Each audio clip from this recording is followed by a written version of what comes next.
Señor, te agradecemos la oportunidad que nos das de estar por este medio para aprender de ti, que eres manso y humilde de corazón. Gracias por tu palabra. Muchas gracias por tu dado. Gracias por podemos estar en tu presencia. En el nombre de Jesucristo. Muchas gracias, Señor, en esta noche. Rogamos para que tú perdones nuestros pecados, nuestras faltas, para poder estar en esa relación correcta contigo en el nombre de Jesucristo. Límpianos por la sangre de tu Hijo, Señor. Y, Señor, ayúdanos en nuestra mente y en nuestro corazón para poder asimilar todo lo que en esta noche tú tienes para todos y cada uno de nosotros los que estaremos en este estudio. Bendice a nuestro hermano Eugenio y, Señor, que sea tu espíritu, que sea tu palabra, la que podamos recibir a través de nuestro hermano. Por Jesucristo te lo pedimos y te damos muchas gracias. Amén. Amén.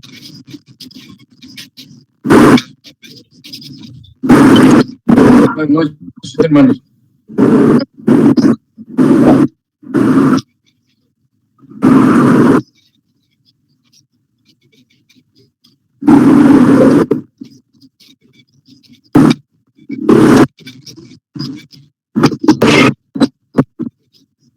Muchas gracias por la lección. Y quería aparecer el tamaño del versículo, se me hace muy importante, como todos los versículos que nos dieron en este tomo. No reine pues el pecado en vuestro cuerpo mortal, de modo que lo obedezcáis en sus concupiscencias, ni tampoco presentéis vuestros miembros al pecado como instrumentos de iniquidad, sino presentaos vosotros mismos a Dios como vivos de entre los muertos, y vuestros miembros a Dios como instrumentos de justicia. Bueno, yo creo que este versículo definiría a una persona que está viviendo en victoria, de victoria en victoria, de triunfo en triunfo, y donde ya el pecado ya no reina. Y bueno, pues cabe recordar, mis hermanos, y lo hace aquí la lección, si hablamos de victoria, eso implica que hay enemigos, o que hay competidores, o que alguien no quiere que nosotros tengamos la victoria. Y nos recuerda aquí la lección algo muy básico, pero pues no por ser básico es menos importante y menos cierto, que nuestros enemigos, el número uno, pues Satanás, porque no solamente es enemigo de nosotros, sino es enemigo de Dios primeramente, y por eso es enemigo de los cristianos. Entonces, de hecho, ustedes recuerden que la palabra Satán en el hebreo significa adversario, y en el griego también se le llama diablo, y la palabra diablo en el griego significa acusador, calumniador. Alguien diría, bueno, el chismoso, ¿verdad? Que cada vez que tú y yo pecamos, él va delante de Dios y dice, mira, pues ahí está tu hijo Eugenio, que muy santo, muy estudioso de la Biblia y hasta da clases y míralo. Y entonces recuerdo a alguien que nos comentaba, un evangelista, cada vez que Satanás hace eso, Jesucristo intercede por nosotros y también se presenta, ¿no? Y dice, bueno, sí es cierto, Señor, que Eugenio ha vuelto a pecar, pero yo también pagué por ese pecado que él ha cometido. Y entonces Satanás es nuestro adversario y no quiere que vivamos una vida victoriosa. Y obviamente una vida de gozo, porque dice Pablo en Romanos que el que vive según la carne, pues eso no produce ni gozo ni paz. Pero que los que andan en el Espíritu y viven en el Espíritu, esa es una vida de gozo y de paz. Entonces, ciertamente Satanás no nos puede quitar la salvación, porque eso implicaría que él tuviera más poder que Dios o más poder que Jesucristo. Y recuerden que uno de los pasajes hermosos en San Juan, cuando Jesucristo dice, mis ovejas oyen mi voz y yo las conozco y ellas me siguen, y nadie las puede arrebatar de mi mano, ni de la mano de mi Padre. Entonces usted puede imaginar la hermosa figura que nos da el Señor Jesucristo. Imaginemos que por un momento representa un creyente, y es una oveja, pero es una ovejita negra, ¿verdad? Pero esa, aunque negrita, pero es oveja del Señor. Y dice Jesucristo que Él esta oveja, la tiene en su mano. Y si eso no fuera suficiente, dice que también la mano del Padre. Entonces imagínense, y nadie las puede arrebatar de la mano de mi Padre, ¿no? Nadie es mayor que Él. Entonces imagínense, Satanás con todo su poder, con toda su astucia y con todas sus mañas, no puede hacer que el creyente, digamos, pierda su salvación, pero sí lo puede hacer que pierda su gozo cuando peca, y sí puede lograr que pierda su vida de victoria y de testimonio. Ahora, no todo le podemos echar la culpa a Satanás. A veces ustedes y yo hemos sido testigos de ver programas de, pues, ¿cómo les puedo decir? Programas amarillistas, sensacionalistas, ¿no? Laura en América, o no sé cuántos programas hay de ese estilo, y donde pasan a veces a creyentes, o quisiera pensar que no son creyentes, pero puede ser que sean creyentes, inclusive líderes evangélicos, donde los grabaron y les hicieron pasar una situación muy difícil y sacaron sus trapitos al sol. Y yo recuerdo haber visto uno de esos programas donde el creyente dice, no, es que Satanás me tentó y Satanás fue el que hizo todo eso, y yo por eso estoy así. Y en parte es verdad, pero no le podemos echar toda la culpa al diablo de todo lo que hacemos, porque finalmente nosotros también somos responsables. Entonces, todavía tenemos la naturaleza pecaminosa, a lo que la Biblia en muchos pasajes le llama la carne. Entonces la carne, nuestra naturaleza pecaminosa, sigue ahí. Y no es que Dios la haya quitado. Ya hay dos naturalezas, ¿no? O sea, este es el nuevo hombre y el viejo hombre. Entonces, cuando Pablo le dice a Timoteo, ten cuidado. Timoteo, ten cuidado. Y Timoteo dice, bueno, ¿de quién? De ti mismo, Timoteo. Y yo creo que nuestro enemigo número uno somos nosotros mismos. Ese es nuestro enemigo número uno, nosotros mismos. Como decía Pablo, y la lectura aquí que nos hace un pasaje en Romanos, porque no hago el bien que quiero, sino el mal que no quiero. Eso hago. Y si hago lo que no quiero, ya no lo hago yo, sino el pecado que mora en mí. Así que, queriendo yo hacer el bien, hallo esta ley, que el mal está en mí. Fíjense qué tremendo, mis hermanos. Si uno se quiere dar cuenta qué tan mentiroso es uno, pues cuando uno se propone decir no una mentira más a nadie, bajo ninguna circunstancia, y cuando uno decide, hoy quiero, esta semana o por este mes, no mentirle a nadie, hasta el momento en que nosotros nos ponemos la prohibición o la meta de no mentir, es cuando nos empezamos a dar cuenta con cuánta frecuencia, con cuánta ligereza y con cuánta facilidad estamos mintiendo a tantas personas. Y el apóstol Pablo se da cuenta de eso, ¿no? Él descubre que no hago el bien que quiero, sino el mal que no quiero, eso hago. Y hay esta ley, que el mal mora en mí. Ahora, mucho se ha comentado acerca de este pasaje, Romanos 7, del 15 al 25, que se describe como la lucha espiritual. Si está hablando de creyentes, si está hablando de la gente no creyente, si está hablando, bueno, a ver, la primera pregunta sería, ese pasaje de Romanos 7, 15 al 25, la lucha espiritual, ¿está hablando de los no cristianos o habla de los cristianos? Es un primer momento, ¿no? ¿Habla de los cristianos o habla de los no cristianos? Bueno, yo le doy mi opinión. Yo creo que está hablando a creyentes, está hablando a cristianos. Y habla de la experiencia de Pablo. Uno se pregunta, bueno, ¿habla de la experiencia de Pablo antes de convertirse o ya convertido? Y uno de los argumentos que se utiliza para decir que habla de Pablo y ya convertido, o sea, como cristiano, es porque los verbos están en presente. Entonces no es que Pablo, algunos dicen, bueno, es que Pablo está relatando cuando él no era creyente y andaba mal. No. Es que el problema es que los verbos están presentes. No hago el bien que quiero, no el bien que quise, no el bien que quiero. Ya hay esta ley que el mal está en mí hoy. Y claro, para los admiradores de Pablo quisieran pensar que no, es que esto no puede referirse a Pablo, porque Pablo era un hombre santo, piadoso, entregado a Dios, era un apóstol, era un gran evangelista, era uno de los mejores cristianos, entonces él no puede decir esto, pero sí lo está diciendo, y luego al final dice, ¿quién me librará? Ay, soy un miserable, ¿quién me librará de este cuerpo de muerte?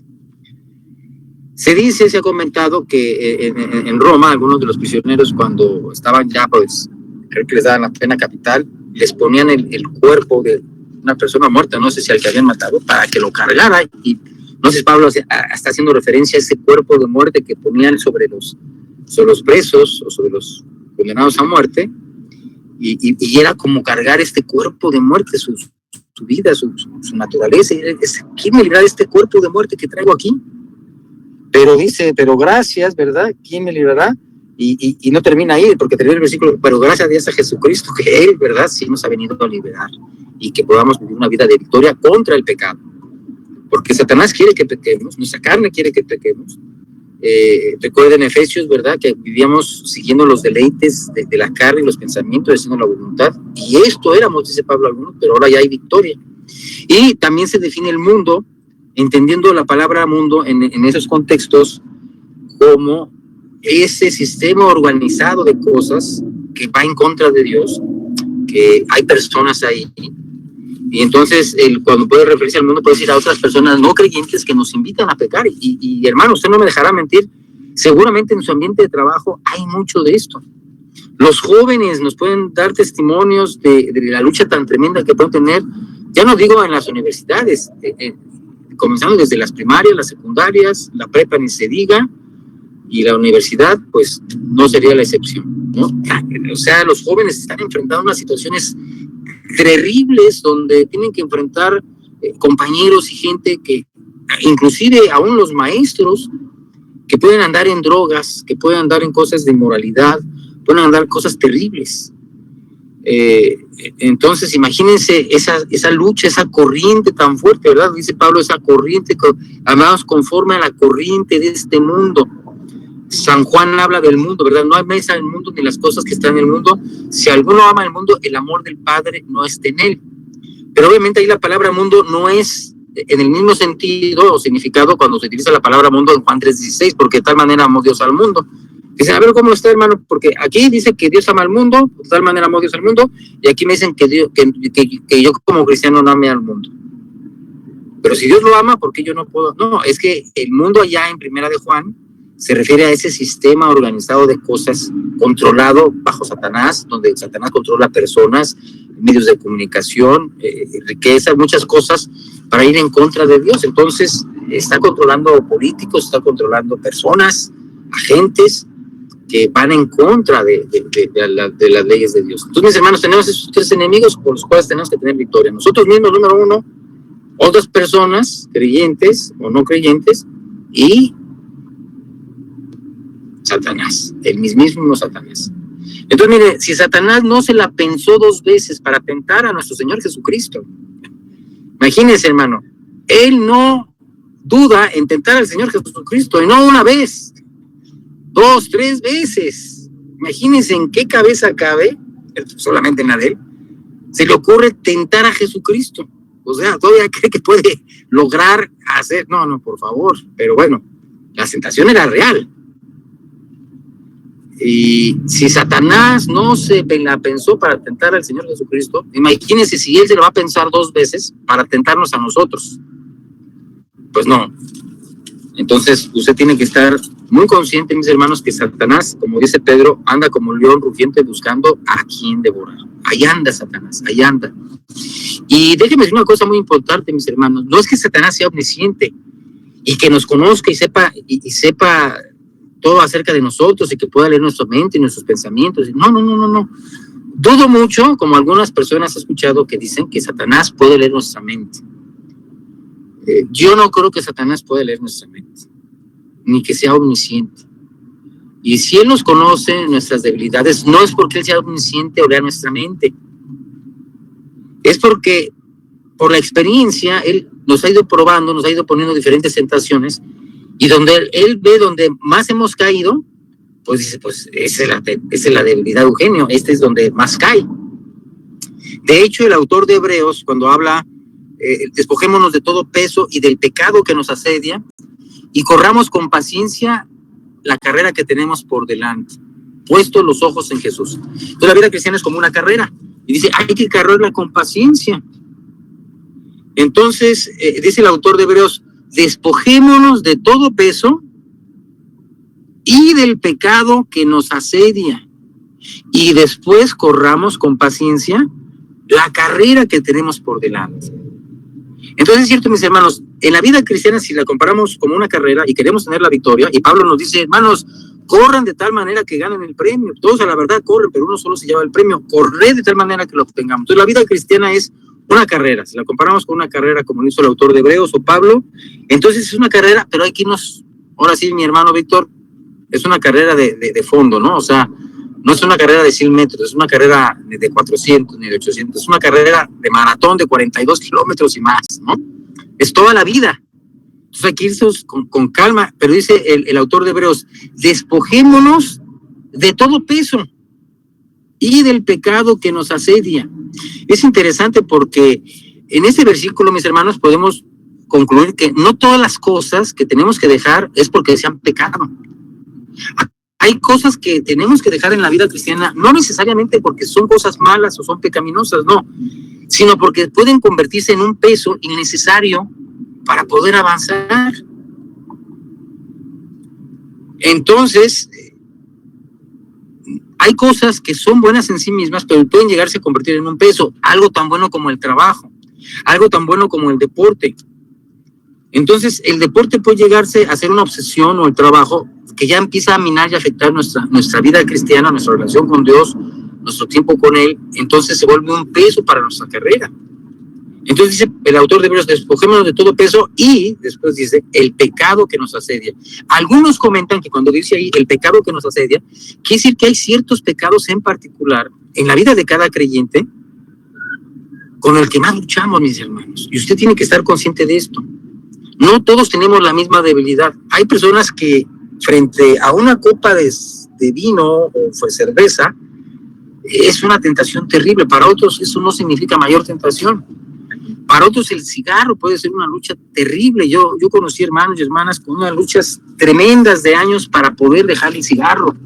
Y cuando lo dejaban, decían, gracias a Dios que ya lo pude dejar, y se gozaban. Pero fue una lucha tremenda, mis hermanos, fue una lucha de años. Otros con la bebida, otros con las cuestiones sexuales, otros con las cuestiones de inmoralidad, otros con las cuestiones de las apuestas, ¿verdad? Que donde podían perder cualquier cantidad de dinero en las apuestas porque tenían esa lucha. Otros con la debilidad con la cuestión de ser muy comunicativos, ¿verdad? Para no decir otra palabra, pero ser muy comunicativos. Entonces, mis hermanos, dice el pecado que nos asedia. Tú y yo tenemos que pensar qué pecado en mi vida cristiana me ha asediado antes de ser cristiano y ya como cristiano, y que está ahí al acecho constantemente, y que he caído varias veces, y por eso Satanás sabe que soy débil ahí, pero no porque sea consciente, ni porque pueda leer mi mente, sino porque dice, cada vez que le pongo esto, cae redondito. Ahora, tenemos que estar esclavizados a ese pecado y todo. No, la buena noticia, mis hermanos, es que, dice Pablo, no reine más el pecado en vuestro cuerpo mortal, de modo que lo obedezcáis. Entonces, no tenemos que ceder a eso, porque la victoria ya la logró Cristo por nosotros. Ya ha vencido las obras del diablo. Ya Él ha resucitado nosotros juntamente con Él para una nueva vida. Entonces, no solamente nos quiere salvar, fíjense los tiempos de la salvación, si hablamos de los tiempos de la salvación, no solo nos habla, como decía, esto era del doctor Larson, de allá del Seminario Teológico Centroamericano, ya lamentablemente falleció el año pasado, el doctor Larson, maestro de griego y un excelente expositor, y él decía, miren, exponiendo el libro de Romanos, Dios nos liberó de la paga del pecado, tanto eterna, ¿verdad? La paga del pecado eterno, las consecuencias eternas. Dios nos salvó y nos liberó no solamente de la paga eterna del pecado, sino del poder del pecado en el presente, porque el pecado tiene un poder. Y además, Dios promete salvarnos de la presencia del pecado en nuestras vidas. Entonces, la salvación final o la santificación completa o perfecta, como usted la quiera llamar. Entonces, tenemos una santificación posicional, la paga del pecado eterna, una santificación práctica, nos salva del poder del pecado en la vida diaria, de ese poder tan fuerte que tiene el pecado de arrastrar y de hacer y deshacer, vidas de esposos, de esposas, de matrimonios, de familias, de sociedades completas, de jóvenes, señoritas, y de la presencia del pecado, mis hermanos. ¿Qué momento va a ser tan glorioso cuando dice que ese cuerpo va a ser transformado y ya no va a haber pecado, no vamos a tener naturaleza pecaminosa, seremos transformados y nuestros cuerpos van a ser glorificados, ¿no? Y dice el autor de Juan, porque seremos semejantes a Él. Imagínense qué esperanza tan hermosa nos espera, mis hermanos. Sin pecado ya. No, imagínense, ya no va a haber naturaleza pecaminosa. Yo a veces me he preguntado por qué Dios, pues de una vez nos hizo santos aquí en la tierra ya para que no pecamos, nos quitara la naturaleza pecaminosa. ¿Cuál sería el propósito de dejar eso? Pues quiero pensar que es para aprender a confiar y depender de Él continuamente. Y entonces, mis hermanos, Dios nos libera. Y bueno, una de las preguntas que yo tengo, me gustaría abrir un poco, ¿cómo definiría usted una vida cristiana victoriosa? O sea, ahí tenemos que empezar a tratar de definir un poquito, porque la Biblia no nos da una definición de una vida cristiana victoriosa. Nos da ejemplos de gente entregada y todo eso, pero tenemos que empezar por ahí. ¿Cómo defino una vida cristiana victoriosa contra el pecado, contra Satanás, contra el mundo, o sea, es un creyente que ya no peca nunca más, ni en pensamiento, ni en acto, ni en palabra, ni en omisión? O sea, tendríamos que empezar por dar una definición, o buscar una definición, o aportar, posibilitar, proponer una definición de qué estamos entendiendo por una vida cristiana victoriosa. No sé si alguien nos quiere ayudar con esto y nos quiere dar una definición, o cómo lo entendería él. Pues una definición de vida cristiana victoriosa es y usted complétele ahí, ¿qué sería? ¿Es andar en el Espíritu? ¿Es nunca más volver a pecar? ¿Qué es una vida cristiana victoriosa? Entonces, abro aquí un poquito el tiempo, el espacio, para que usted participe. Una definición, lo que lo viene a la mente, ¿cómo concibe usted una vida cristiana victoriosa? ¿Y quién es ese cristiano victorioso para usted, para irnos entendiendo un poquito más en esto de la vida cristiana victoriosa? ¿Alguien que quiera opinar, mis hermanos? ¿Qué ha escuchado? ¿Qué ha leído? ¿O qué opina? ¿Qué se le ocurre en ese momento? ¿Qué sería una vida cristiana victoriosa? ¿Cómo la podría definir usted? Bueno, pues yo, José Luis Martínez, ¿no? Pues yo creo que es una serie de cosas que tenemos que ir demostrando, que tenemos que ir viendo en nuestro andar cristiano, ¿verdad? Porque son varias cosas, sí, varias cosas que nos pide Dios, ¿sí? Está lo que es el fruto del Espíritu, está ser misericordiosos, está alejarse cada vez, o sea, alejarse del pecado, está pues tener una vida de oración, está proclamar el Evangelio. Y en la medida en que tú estás revisando constantemente esas cosas, y que de qué manera las estás haciendo, porque dice la Escritura que todo lo debemos hacer en amor,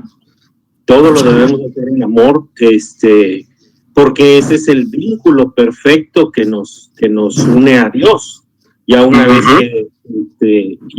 que Él nos ha redimido. Entonces, pues es esa serie de cosas, como dice Pablo. Yo tengo que estarme vigilando, no sea que yo vaya a ser reprobado, sí, lo comenta ahí en la Escritura. Entonces, pues habla la Biblia precisamente de eso, para examinarnos, para ver cuál es nuestra posición. Y yo creo que pues un verdadero cristiano, al momento de en oración, examen, pues yo creo que el propio Espíritu Santo te debe de ir revelando esas cosas, ya que nos resistamos o que batallemos o que tengamos esas luchas.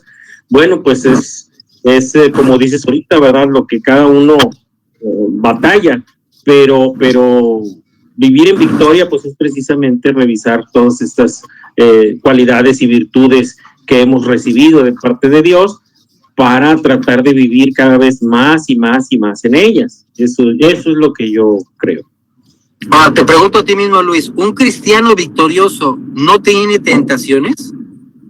No todos tenemos, Cristo las tuvo, nomás imagínate, ¿no? Entonces, todos vamos a tener tentaciones, inclusive, pues, sí se puede dar el caso, se dan el caso de que a veces, pues, por muy cristiano que seas, a veces caes, sí, pero lo importante es buscar la restauración cuando se da la caída, reconocer la caída, no echar culpas y levantarse y seguir, porque no hay de otra. Entonces, el cristiano victorioso no es exento de tentaciones. Así es. Dice, bueno, es que él es victorioso porque como él no tiene tentaciones, pues por eso anda en victoria. Pues no. Yo creo que tenemos que decir, no, el cristiano victorioso implica que está enfrentando tentaciones continuamente también. Así es. Y las está venciendo.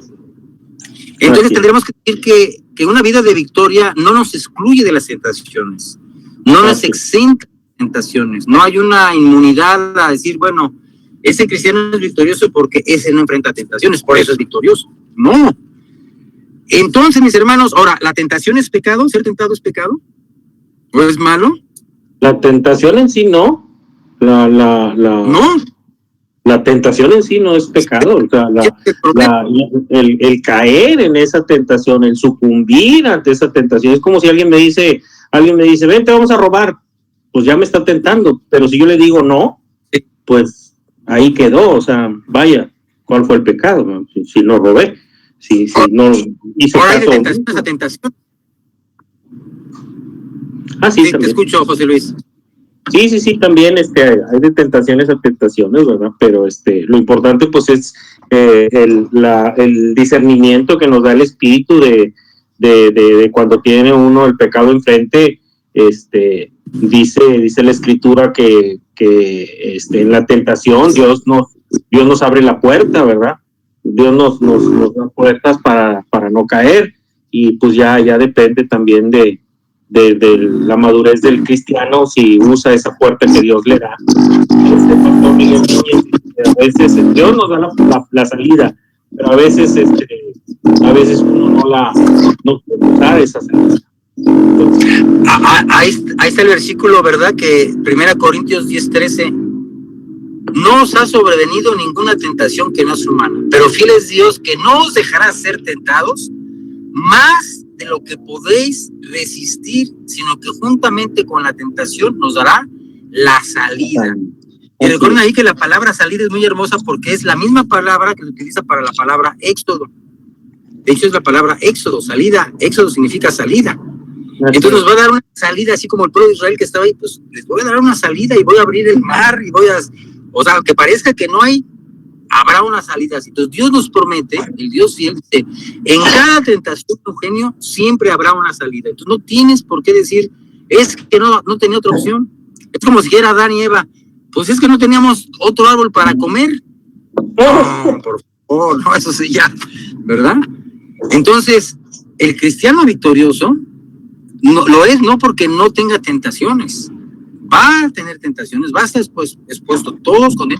Ahora, como dije hace un momento, no para todos, como no todos tenemos el mismo pecado que nos asedia, la misma debilidad, para algunos hay ciertas tentaciones que van a ser un cañonazo, ¿verdad? Porque para él sí, pero para otros, lo que para uno es una tentación terrible, para mucha gente dice, bueno, pues yo no sé qué le den de chiste al fumar. ¿Cuál es la tentación? Pues si a mí no se me antoja. Bueno, a usted no. Pero a otra creyente, o a otra persona no creyente, la tentación de fumarse un cigarrito es terrible. Yo lo veo en la gente, ¿no? Yo veo gente que está de veras esclavizada a esa situación. Y bueno, pues yo recuerdo haber probado una vez el cigarro, ya no me gustó. Y ni siquiera me lo tomé, que dicen que darle golpes. Yo me fumé, me puse el humo aquí en la boca, no me gustó. Dije, bueno, ¿qué sentido tiene? Pues si hay tanta contaminación, ¿ya para qué quiero más? Pero bueno, hay que entender que no todos tenemos las mismas tentaciones. Y no juzgar a aquellas personas que están cayendo en esa tentación. Pero hermano, ¿por qué no dejas eso? Si yo, mírame, yo... Sí, pero es que no es mi problema, no es mi debilidad, no es mi tentación. A ver, ¿tú por qué no dejas la tuya? No, es que ese sí es mi debilidad. ¿Verdad? Entonces, esa es la situación. Entonces, la vida victoriosa no implica que no vamos a tener tentaciones. Las tentaciones quisiéramos que no existieran, pero siempre van a estar ahí. Siempre van a estar ahí. Y uno tiene que tomar la decisión de tomar la salida que Dios nos da. Y obviamente aquí el papel de la palabra de Dios es muy importante y ver eso, ¿no? Hay tentaciones, mis hermanos, como dice Pablo, y eso contestando la pregunta que el autor hace, que ¿cuáles son las cosas prácticas que tenemos que hacer? Bueno, hay situaciones de tentaciones, mis hermanos, que la mejor respuesta a esa tentación es huir. Huye de las pasiones juveniles. Hay tentaciones donde tú y yo tenemos que huir. No tenemos que detenernos a pensar, a considerar que tal vez sí, que tal vez no, que a ver, pensemos, analizar. No. Aquí no es de pensar, ni de analizar, ni de ver, ni de... No. Aquí, frente a esa tentación, que tú ya sabes, que es tu debilidad, hay que huir. Es la mejor reacción, huir. No quedarse, no, hay que huir. Como lo hizo José. José huyó porque él tenía sangre en las venas. Él decía, si yo me quedo, yo sé que voy a caer. Y no es que corrió porque la esposa de Potifar estaba horrible, no, corrió porque él sabía que tenía sangre en las venas y que él podía caer. Y si él corrió es porque fue la mejor respuesta frente a esa tentación sexual, fue huir. No hay otra, hay que huir, no hay que pensar, no hay que detenerse. Es como cuando Lot está huyendo de Sodoma y Gomorra, no hay que ni mirar atrás, ni tiempo de mirar atrás, huye, corre por tu vida. Y a veces es la mejor manera de enfrentar tentaciones, problemas que algunos tienen de violencia o de pelearse. Hay personas que tienen esa situación, luchan con eso, y a veces la mejor manera es sacar el problema, no hacerle caso a la persona, tragarse el orgullo, salirse y irse y evitar a esa persona, porque si no, puede terminar a golpes. Empiezan con palabras, pero puede usted terminar a golpes porque usted sabe que esa es su debilidad, que como usted dice, que lo hacen enojar o que me enojo con mucha facilidad y empieza la violencia, se dispara, ¿no? En automático. Entonces huir de esa persona que le está provocando el pleito y todo. Entonces mejor no hacerle caso, palabras sordas, y usted mejor retírese de esa persona, porque si no, entonces hay situaciones, mis hermanos, donde debemos ir. Y quiero comentar algo, miren, Salmo 19 dice, ¿quién podrá entender sus propios errores? Líbrame de los que me son ocultos. Preserva también a tu siervo de las soberbias, que no se enseñoreen de mí, y entonces seré íntegro y estaré limpio de gran rebelión. Fíjense, la palabra vida nos habla no solamente de calidad, sino de cantidad. Y como decía nuestro hermano Luis, la palabra vida victoriosa habla varios aspectos. En el aspecto económico, en el aspecto social, en el aspecto familiar, en la relación con Dios, en la relación con el prójimo, en relación con los no cristianos, en relación conmigo mismo. Entonces la palabra vida abarca muchas facetas, muchas áreas, muchos detalles, una serie de cosas, como decía mi hermano Luis, ¿no? Desde mi cuerpo, mi dinero, mis finanzas, mis pensamientos, mis emociones, mis palabras, mis actos, lo que no hago, mis acciones, mis reacciones, mis pensamientos. Entonces la palabra vida es integral, abarca muchas cosas, pero también nos habla de tiempo, porque si yo tengo una semana de, digamos, si fuera el caso de que yo fumo y tengo una semana de no fumar, ya puedo decir, ya tengo una vida victoriosa. Bueno, pues es que es una semana, claro, es un gran logro, pero es una semana. Y me acuerdo un joven en la Ciudad de México hablaba, dice, bueno, vamos a pensar en un cristiano que un día anda súper bien, muy bien, anda al 100 en su vida como creyente, hizo su devocional, hizo oración, cuidó su dieta, se bañó, luchó contra los malos pensamientos, controló su lengua, sus ojitos los tenía controlados, bla, bla, bla. Entonces, en ese día anduvo al 100. Pero resulta que al día siguiente, como que algo le pasó, no sé, no hizo su devocional, no hizo oración, llegó tarde al trabajo, casi se echó un pleito ahí cuando va manejando, y luego luchó con tentaciones ahí con las compañeras secretarias, y bueno, al otro día anduvo muy mal. Pero no importa porque luego me repongo. Y al día siguiente, otra vez, grande victoria para el Señor. Pero al otro día, otra vez, otra derrota. Vamos, lo que quiero decir es esto. Un día anda al 100, le ponemos calificación de 10 o de 100.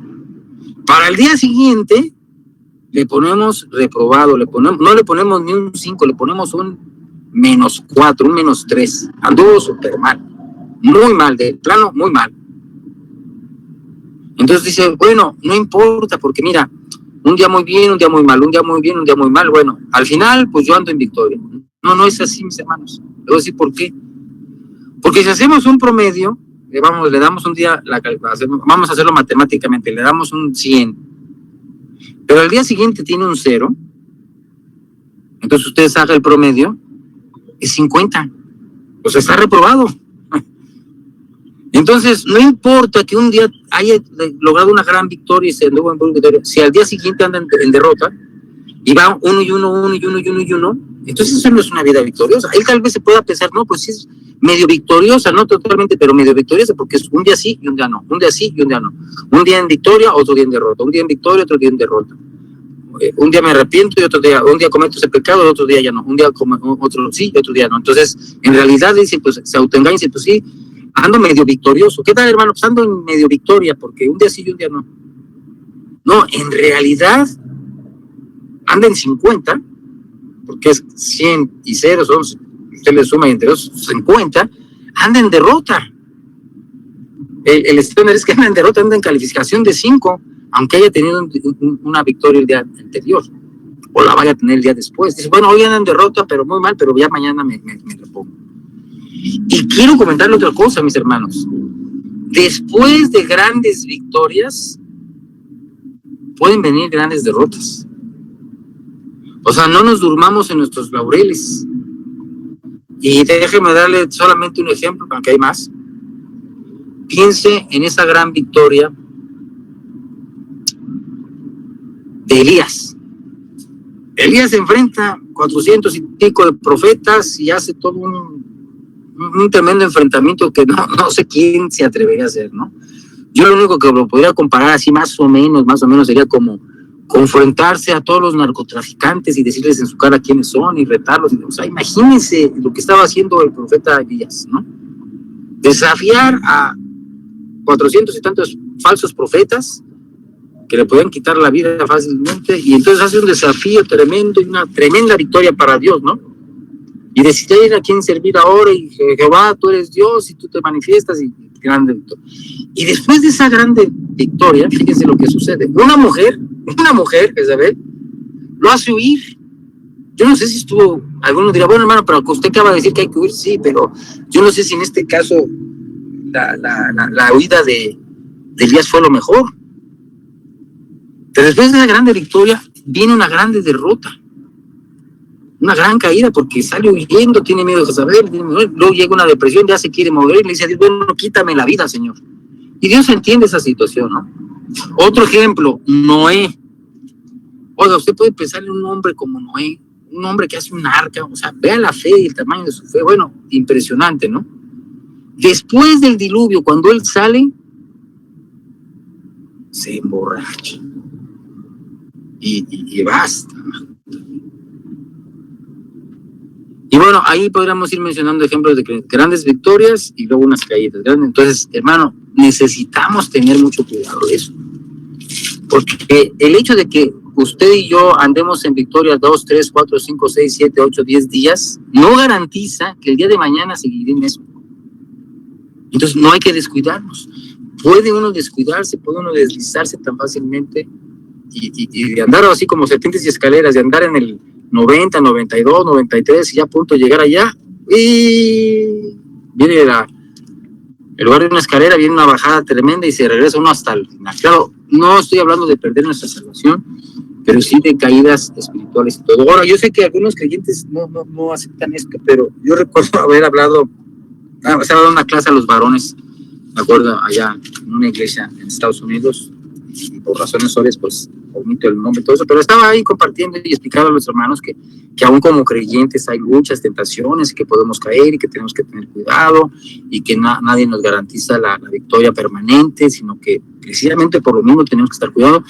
Y cuando usted está teniendo muchas victorias también, Satanás está, ¿verdad? Se me está saliendo de la canasta, pues le voy a dar más duro.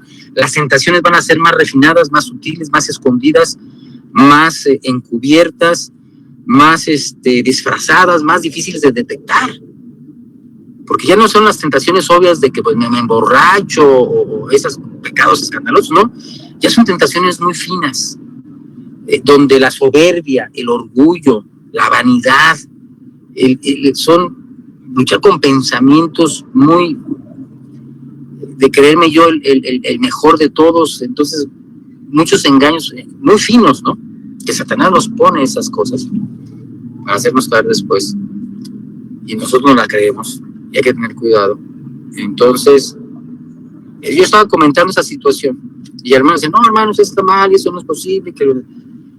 Y mire, en esa semana el copastor de esa iglesia, que era un tremendo ganador de almas, que era un tremendísimo predicador, ¿qué digo Spurgeon? ¿Qué digo? Bueno, olvídese, era un hermano, el copastor, y era una mega iglesia, o sea, no era una iglesita así chiquita, no, era una mega iglesia. Cayó con la secretaria, con una de las secretarias. Entonces todos los hermanos se quedaron ahí. Pues sí tenía, como que sí tenía razón el hermano Eugenio, ¿verdad? De hacernos esas advertencias. Sí, hermano. No nos podemos descuidar, no nos podemos confiar en las victorias de ayer.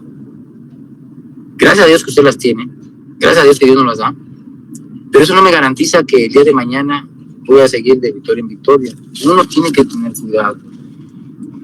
Y como digo, fue una situación muy triste porque fue terrible, ¿no? Esa situación y los hermanos, pero ¿cómo? ¿Qué hacemos ahora? Y con la secretaria de la iglesia, ¿cómo las secretarias?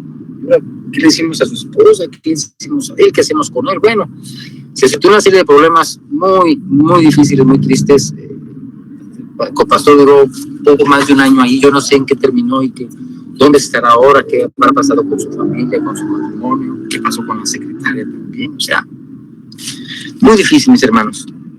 Entonces, por eso digo, hermanos, tenemos que tener cuidado y no descuidar, no bajar la guardia. Sí, ciertamente hay una vida de victoria y hay promesas, pero no nos podemos descuidar.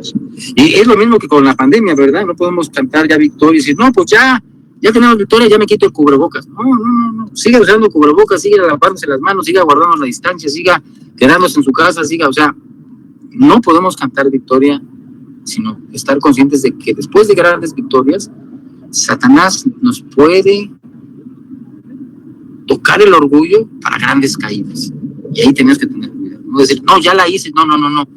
No viene de nosotros, no depende de nosotros. La victoria viene del Señor, de depender de Él, de reconocer que me puedo equivocar. Y a veces va a ser muy triste reconocer que hemos fallado y que hemos fracasado. Y bueno, sí va a ser triste, pero hermano, hay que decirlo. Si fallamos, fracasamos, bueno, fracasé y no le voy a echar ni la culpa ni al diablo ni al mundo, sino fue decisión mía, fue cuestión de mi carne y yo caí, ¿no? Pero gracias a Dios que tenemos la confesión y mantener nuestras cuentas cortas y ser sensibles cuando le hemos fallado al Señor. Bueno, mis hermanos, tenemos unos minutos de más que nos quedan. Si alguien quiere comentar, quiere añadir algo, por favor, quiere compartirnos algún versículo que ha leído y que le ha sido de gran ayuda para una vida victoriosa. Entonces, una vida victoriosa no significa, mis hermanos, no tener tentaciones, no volver a pecar nunca más, sino que yo creo que parte de la vida victoriosa incluye que si me equivoco es reconocerlo lo más pronto posible. O sea, el hombre victorioso se puede equivocar, pero lo reconoce lo antes posible y lo confiesa y ve la manera de arreglarlo o lo enfrenta y enfrenta sus consecuencias, ¿no? Bueno, sí la regué, sí hice esto, lo confieso, enfrento mis consecuencias, cumplo la disciplina que hay que cumplir o lo que haya que venir y lo acepto, ¿no? Y eso para mí es un creyente victorioso, ¿no? El que nunca jamás se equivoca. Es como decía un hermano, pues él nunca usaba borrador. ¿Y sabe por qué nunca uso borrador, mis hermanos? Porque nunca me equivoco. Sí, creo que allá por el año 2005 creo que cometí un error. No es así, hermanos. ¿verdad? Y me acuerdo de un creyente, un jovencito graduado del seminario allá. Él llegó una vez ahí al campamento y me dijo, hermano Eugenio, ¿qué pasó? Ya tengo 2 años de no pecar. Yo cuando lo escuché dije, bueno, yo creo que se refiere a el pecado que lo asedia. En particular, había un pecado que lo asedia y ya tiene 2 años de victoria en ese pecado en particular, en esa área en particular de su vida. Y yo así que quise entenderlo, y digo, bueno, entonces quiere decir que había un área muy específica donde estabas batallando un pecado que te asediaba, el pecado que te asediaba a ti, donde eras débil y que ya lo venciste. No, ya tengo 2 años de no cometer ningún pecado. Y ya, caray. Entonces, bueno, aquí hay un problema. Bueno, déjame platicar con tu mamá, a ver qué opina ella, porque pues si tú dices que 2 años de no pecar, digo, bueno, aquí tenemos un problema. Aquí todos estos jóvenes que ves, que son más de 200, son pecadores y tienen naturaleza pecaminosa. La mayoría de ellos son creyentes, pero hay un buen porcentaje que creyentes son porque vienen al campamento para evangelizarlos. Van a estar aquí una semana. Entonces, si tú vienes con 2 años de no pecar, pues aquí te vamos a contaminar y te vamos a echar a perder. Entonces, mejor o regrésate a tu casa o al monasterio o a no sé a dónde, porque y ahora sí son 2 años de no pecar. Imagínense decir, y lo creí, yo pensé que era una broma, que luego me iba a decir que era un chiste. No. Él estaba convencido que ya tenía 2 años de no cometer ni un solo pecado. Entonces es una vida victoriosa. Hermano, yo no sé si usted ha llegado a creer o yo he llegado a pensar que ya tengo 2 años de no pecar. Y de ninguna manera, ni pecados de comisión, ni de omisión, ni de ninguna manera. Digo, oye, wow, pues pásame tu firma, querido joven, porque o de 2 años, o déjame sacar una foto contigo y la subimos al Face para decir, miren, el hermano Eugenio con el joven que ya tiene 2 años que no peca. Y a ver si se me pasa tantito, porque pues yo, no sé si esta mañana o ayer en la tarde ya cometí un pecado, ¿verdad? Porque aún los malos pensamientos son pecado. Entonces, bueno, ¿cómo le hacemos? ¿Verdad? Bueno, mis hermanos, algunos comentarios, nos quedan un par de minutos, si alguien quiere añadir algo o corregir algo de lo que se ha dicho o no está de acuerdo con algo, pues también se vale, mis hermanos.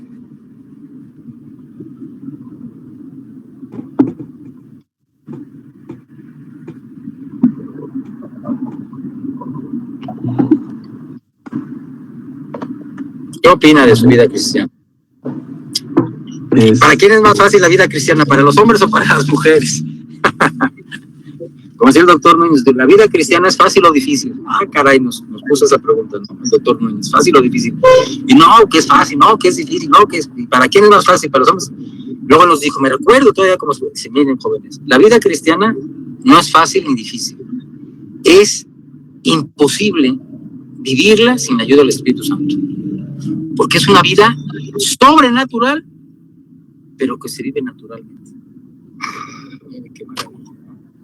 No es fácil ni difícil. Imposible. No se puede imitar la vida cristiana. No se puede sustituir, no se puede fabricar, no se puede, no. Usted y yo no la podemos. Esa vida viene por Cristo, esa vida viene por el Espíritu Santo. Ya no vivo yo, más vive Cristo en mí. O sea, la vida cristiana no se puede falsificar. No se puede. O se es o no se es.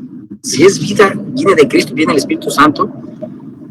Y yo creo que todos ustedes y yo, mis hermanos, hemos tenido esa hermosa experiencia de ser lleno, de ser controlado, de vivir la vida cristiana, de que Cristo vive en mí, fluye a través de mí. No soy yo, es Cristo en mí. Ya no vivo yo, dice Pablo. Para mí vivir es Cristo y morir es ganancia. Y eso lo pueden decir muchos cristianos. Y sí es cierto, cuando usted ha perdonado, cuando usted ha orado por el que su enemigo, cuando usted ha hecho un bien por el que le aborrece, cuando usted ha hecho cosas que dicen, este sí es un cristiano, está actuando cristianamente. Es una victoria, es una victoria. Cuando usted ha confesado algo que es equivocado, cuando yo he confesado, cuando yo he admitido que le he regado algo, es otra victoria, es una victoria diferente, pero es una victoria, aunque parezca una derrota, ¿no? Mis hermanos, ¿alguien más que quiera, ya antes de despedirnos, comentarnos algo o compartirnos algún versículo que a usted le ayuda, no sé, o alguna experiencia que haya tenido?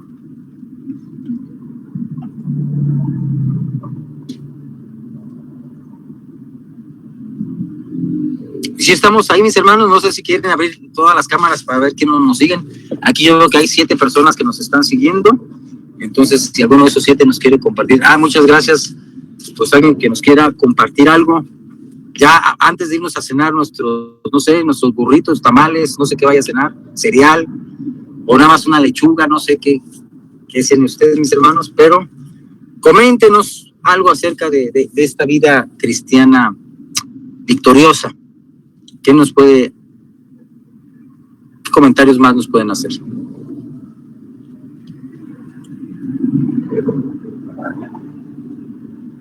Ojo, le añadiríamos, bueno, el cristiano victorioso también lo refleja en el dinero, pues no sé, porque los apóstoles no creo que tenían mucho dinero,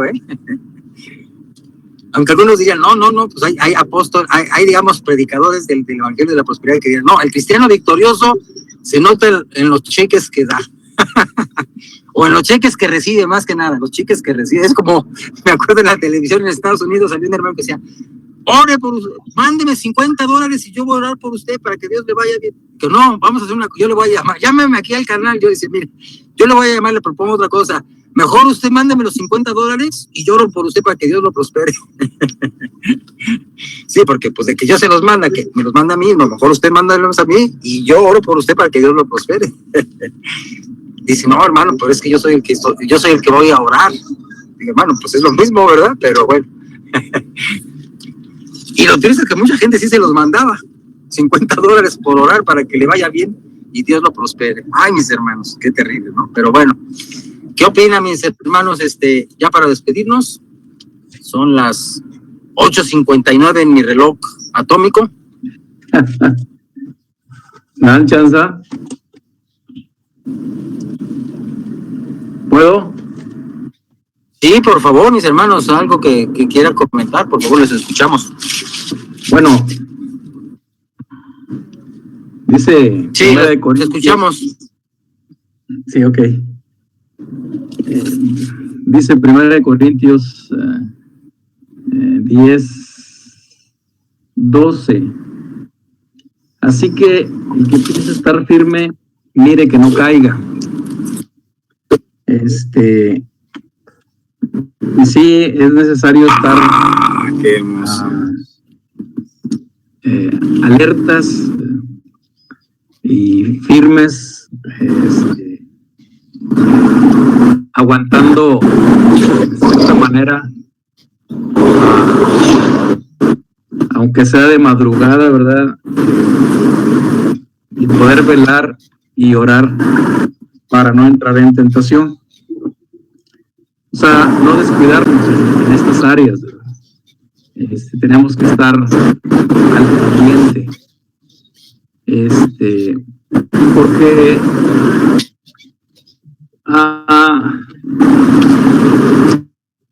en el Evangelio de Lucas, a mí me llama mucho la atención que el apóstol Pedro, el Señor Jesús, les dice que uno de ellos le entregará y que se van a escandalizar en esa noche, ¿verdad?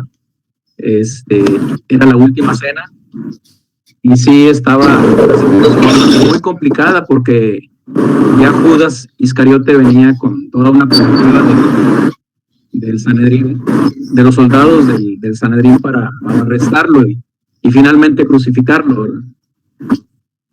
Y el Señor Jesús le dice a Pedro, Satanás os ha pedido para zarandearos como trigo. Pero lo interesante, lo que dice el Señor, dice, pero yo he rogado por ti que tu fe no falte, y tú una vez vuelto, confirma a tus hermanos. Muy diferente a Judas Iscariote, ¿verdad? Que le entregó. Después, al ver su error, hubo arrepentimiento, pero finalmente fue y se ahorcó, ¿verdad? Y sí es interesante que el Señor Jesús a Judas no le dice Pedro, ¿verdad? Yo he rogado por ti, ¿verdad? Para que tu fe no falte. Y sí, yo creo que tenemos que ver estos dos puntos de vista, ¿verdad? Estas dos situaciones, que no nos podemos descuidar para poder estar, quizás no en una victoria así, ¿verdad? Como la podríamos concebir, pero sí estar conforme a la voluntad del Señor, ¿verdad? Finalmente yo creo que eso va a ser lo importante, porque somos del Señor y el Señor es el que ruega por nosotros. Desde los Salmos el Señor Jesús, bueno, no el Señor Jesús, sino el salmista también dice, ¿verdad?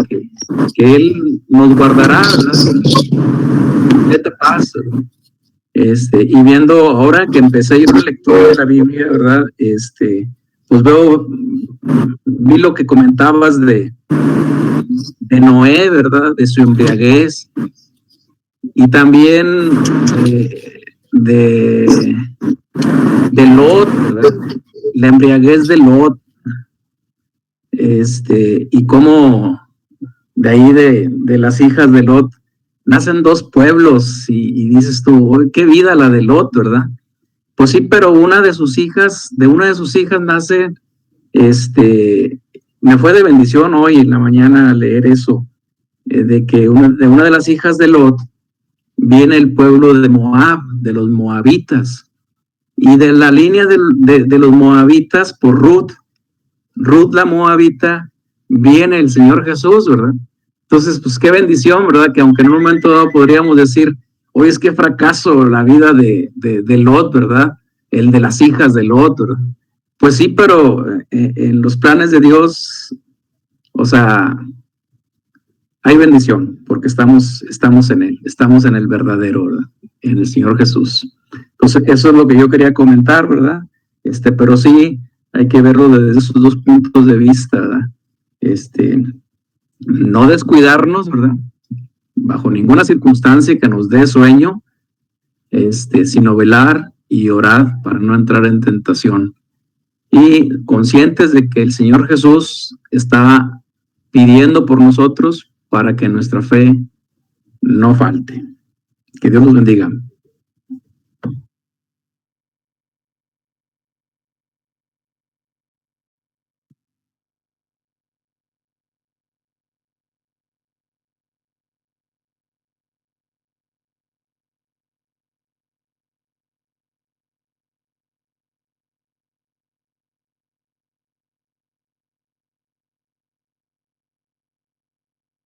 Ahí está, ¿verdad? Ah, ya está, ya está. Bueno, lo que decía José Luis es que no seamos tan duros con hermanos que han caído. Que lo que decía Pablo